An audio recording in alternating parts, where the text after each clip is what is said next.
Gold trusted gold buyers. మీరు తాకట్టు పెట్టిన బంగారాన్ని విడిపించి ఈ రోజు ఉన్న మార్కెట్ ధరకు కొనబడను.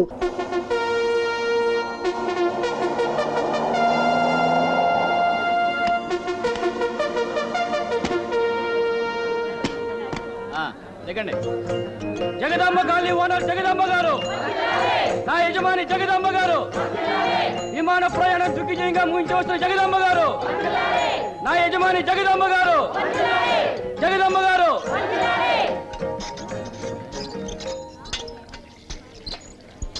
ఆవిడ గారు ఏమన్నా అమెరికా వెళ్ళొస్తోందా లేక లండన్ వెళ్ళొస్తోందా? మన విజయవాడ నుంచి తిరుపతికి విమానంలో వెళ్ళి మళ్ళీ విమానంలో తిరిగొస్తే ఎక్కడ డబ్బు ఎక్కువ ఖర్చు అవుతుందోనని రైల్లో వచ్చింది. దానికి ఇంత ఆర్భాటమా? కాస్త అనుకోగా మాట్లాడమ్మా. ఆవిడ గారు ఈ కాలనీకే రాణి. రాణి కాదు, రాక్షసి. ఎందుకమ్మా గొడవలు?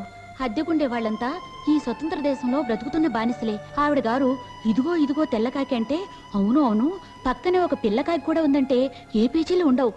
మన అద్దెకుండే ఇళ్లకు ఏ ముప్పు రాదు. అందువల్ల ఆవిడ ఏమన్నా మనం తాళం కొడితే సరిపోతుంది. ఎందుకంత భయపడాలి? మా నాన్నగారిని చూడండి, ఆవిడ గారిని ఎదిరించి పోరాడల్లా.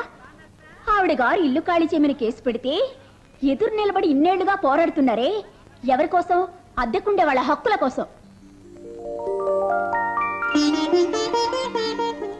మావయ్య, పాయసం తీసుకోండి. పాయసమా? ఏమిటమ్మా విశేషం? ఈవేళ నా పెళ్లి రోజు. మీ అబ్బాయి నన్ను పెళ్లి చేసుకున్నారు, కానీ నాతో కాపురం చేయటం లేదు. కాపురం చేసినా చేయకపోయినా పెళ్లి రోజు మాత్రం వచ్చే తీరుతుంది కదా మావయ్య. చూడమ్మా, నా జీవితంలో నాకు తెలిసి నేను చేసిన ఒకే ఒక పెద్ద తప్పు నేను నా కొడుకిచ్చి పెళ్లి చేయడమే. ఆ దురదృష్టకరమైన రోజున తాగాల్సింది పాల పాయసం కాదు, కాకరకాయ పాయసం. ఉందా ఇంట్లో? నానా, వెళ్లే దారిలో ఈ పుస్తకం లైబ్రరీలో ఇచ్చేసేయండి. నిన్ననే కదమ్మా తెచ్చాను, అప్పుడే దీన్ని చదివి పారేసావా? పుస్తకాలు చదవడం తప్ప నా జీవితానికి వేరే పనే ఉంది నాన్న. మళ్ళీ మళ్ళీ చదువు, పొద్దుపోతుంది. నాన్న, నీకేం కావాలి నాన్న? ఆటో నగర్ స్టీల్ కంపెనీలో ఇంటర్వ్యూ ఉంది నాన్న. బస్ ఖర్చులకు 10 రూపాయలు కావాలి.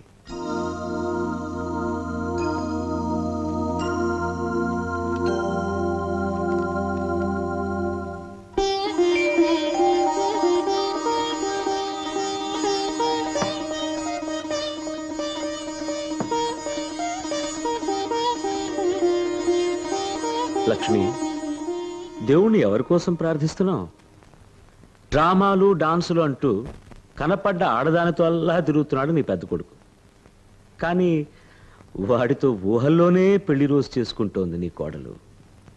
ఆమె కోసం ప్రార్థిస్తున్నావా? లేక అరచేతులతో పిల్లల్ని ఆడించాల్సిన వయస్సు నీ పెద్ద కూతురు సులోచంది, కానీ ఆ చేతులతో పుస్తకం పట్టుకొని కాలం గడుపుతోంది. ఆమె కోసం ప్రార్థిస్తున్నావా? లేక ఉద్యోగం చేసి బాగా సంపాదించాల్సిన వయసు నీ చిన్ని కొడుకు శంకర్ది, కానీ ఇంకా రోజు ఇంటర్వ్యూలకు వెళ్ళి వెళ్ళి తిరిగి తిరిగి వస్తూనే ఉన్నాడు. వాడి కోసం ప్రార్థిస్తున్నావా? చెప్పు లక్ష్మి, ఎవరి కోసం ప్రార్థిస్తున్నావు? ఇన్ని సమస్యల్ని ఒంటి చేత్తో పోరాడుతున్న మీరు చల్లగా ఉండాలనే నా ప్రార్థనండి. లక్ష్మి, నువ్వు అంత మాట అన్నందుకు ఒకటి నేను ఏడవాలి, అది నాకు రాదు. కష్టపడి ఏడ్చినా కూడా అది అసహ్యంగా ఉంటుంది. అందువల్ల ఒకే ఒక మార్గం ఉంది. ఇప్పుడు నేను నిన్ను కౌగిలించుకోబోతున్నాను. అది మరీ అసహ్యంగా ఉంటుంది, పిల్లలున్నారు. కౌగిలించుకోకుండా పిల్లలు ఎలా వచ్చారు? చాలండి. నాన్న, ఇదిగో టిఫిన్ బాక్స్. ఈ ఇంట్లో ఏ సమస్య లేని ఒకే ఒక మనిషి నా కడగొట్టు పిల్ల ఉమే. నాన్న, ఏమ్మా, నీకు ఏమన్నా సమస్య? ఈ రోజు పెద్దన్నే డాన్స్ ప్రోగ్రాం ఉంది. వదిన కూడా అన్నయ్యని చూసి చాలా రోజులైందట. ఇవాళ ఖచ్చితంగా చూడాలట. నన్ను తోడుగా రమ్మంటోంది. సరే, 2 టికెట్లు రిజర్వ్ చేస్తాను. 3 టికెట్లు రిజర్వ్ చేయండి. 3 ఎందుకు? నాకండి, ఊరికే పిల్లలకి తోడుగా. ఆహా, 4 టికెట్లు రిజర్వ్ చేస్తాను. 4 ఎందుకు? నాకు ఊరికే నీకు తోడుగా.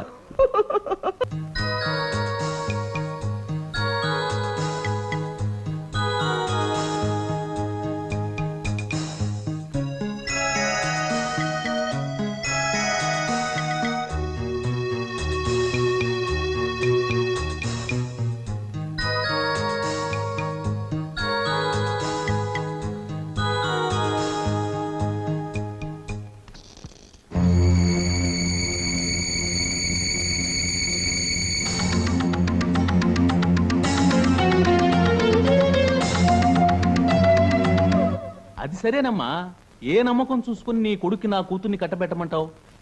రేపు పెళ్ళయ్యాక కూడా నీ కొడుకిలా పోరంబోకులా నాటకాలని సినిమాలని తిరుగుతుంటే నా కూతురు జీవితం పాడైపోదా? అలా అనకన్నయ్య, వాడికి స్వయాన మేనమావి. నువ్వు కూడా కాదంటే నేనెక్కడికెళ్ళి కోడల్ని తెచ్చుకునేది? అలా నిలబడతారేమిటండి, చెప్పండి.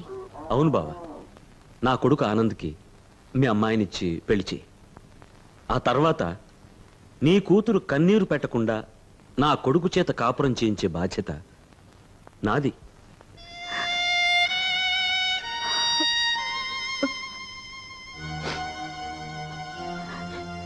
ఇక్కడ చూసిందేది ఆయనకు తెలియను కమ్మా. బయటికి వెళ్ళిన వెంటనే నీ భర్తని చూసావా అని మామయ్య అడిగితే చూశాను, ఆశీర్వచనం కూడా తీసుకున్నానని చెప్పమ్మా.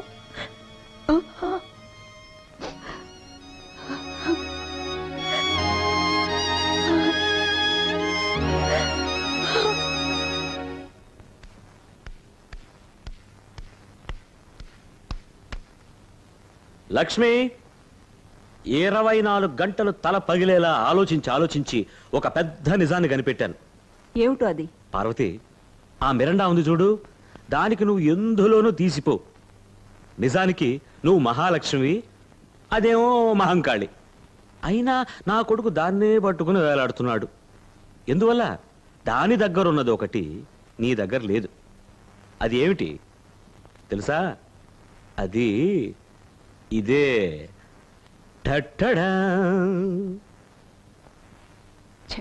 ఏమిటండి ఇది అసహ్యంగా? ఏమిటి అసహ్యం? ఒక మొగుడు తన పెళ్ళాన్ని పంజాబీ డ్రెస్సులో చూడాలని ఆశపడతాడు, మిడీలో చూడాలని ఆశపడతాడు, లంగాలో చూడాలని ఆశపడతాడు, రకరకాలుగా చూడాలని ఆశపడతాడు. ఓకే, నువ్వు ఊరుకో, నువ్వేసుకో. నువ్వు ఊరుకో, నువ్వేసుకో.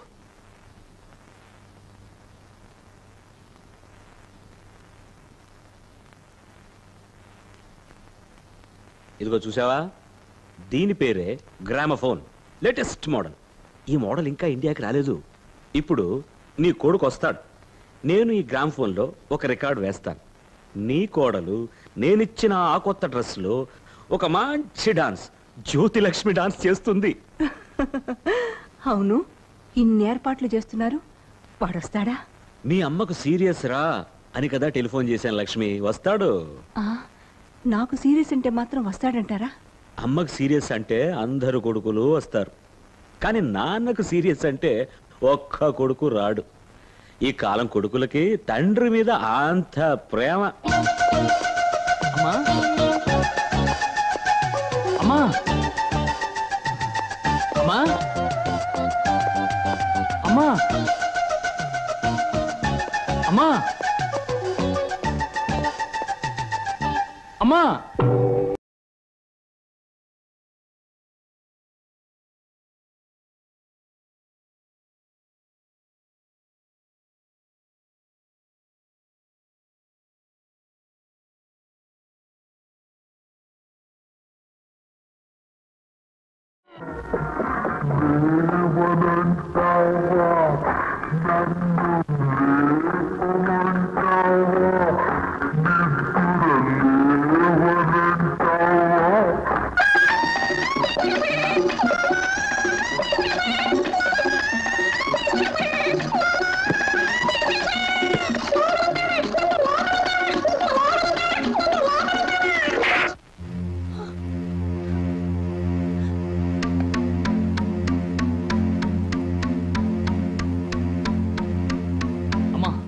నీకు సీరియస్గా ఉందని ఫోన్ చేస్తే నేను వచ్చాను.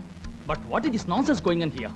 ఇక మీదట ఇలాంటిది ఏదైనా జరిగితే, ఇప్పుడు నెల రోజులకు ఒకసారి వస్తున్నాను, ఇక మీద అది కూడా మానేస్తాను. ఆనంద్, ఆనంద్, అది ఐడియా మంచిదే, కానీ గ్రామ్ ఫోన్ దగ్గర చేసింది. మళ్ళీ ఈసారి వేరే మోడల్ డ్రెస్ వేసి ఒక కొత్త టేప్ రికార్డర్. వద్దులే, వద్దు, ఎందుకు అలా చూస్తావు? వాయ్ సుబ్బయ్య,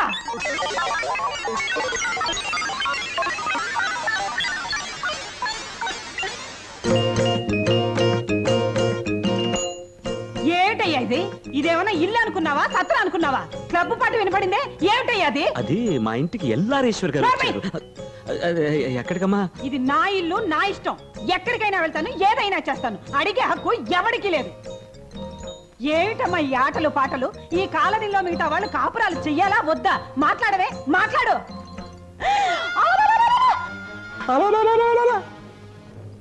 రావే రా.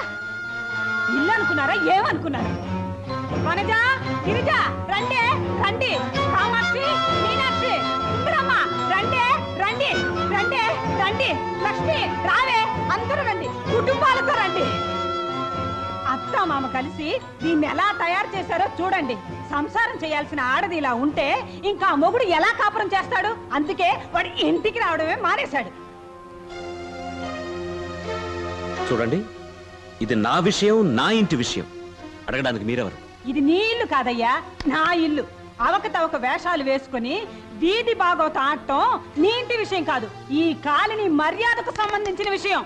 ఓనరమ్మా, కొంచెం మర్యాదగా మాట్లాడండి. అంత పౌరుషం ఉన్నవాడివి ఈ ఇల్లు ఖాళీ చేసిపోవచ్చుగా. ఈ ఇల్లు వదిలితే నీకు వేరే దిక్కు లేదు. అందుకే కోర్టుకెక్కి వాయిదాలు తీసుకుంటున్నావు. వాయిదాలు నేను తీసుకోవటం లేదమ్మా, నా వకీలు తీసుకుంటున్నాడు. కోర్టుకి నేనెక్కలేదు.